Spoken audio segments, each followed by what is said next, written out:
5th of আগস্টের পরে বৈষম্য বিরোধী আন্দোলনের সাথে সংশ্লিষ্ট বেশ কিছু মামলা হয়েছে, যেগুলো গণহত্যার মামলা এবং আওয়ামী ফ্যাসিবাদী বিভিন্ন মানবতা বিরোধী অপরাধের মামলা।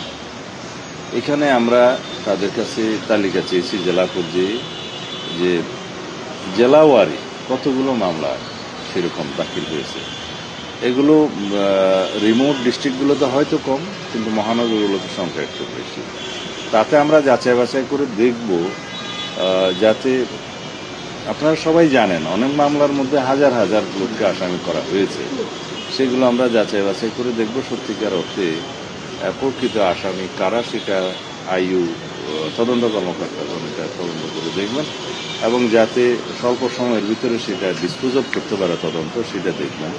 আর যাদেরকে উদ্দেশ্যপ্রণোদিতভাবে মামলায় অন্তর্ভুক্ত করা হয়েছে তাদেরকে যাতে নিষ্কৃতি দেয়, সেই সুপারিশটা আমরা করেছি। তবে এটা আইনানুগভাবেই হবে, আইনি প্রক্রিয়াই হবে।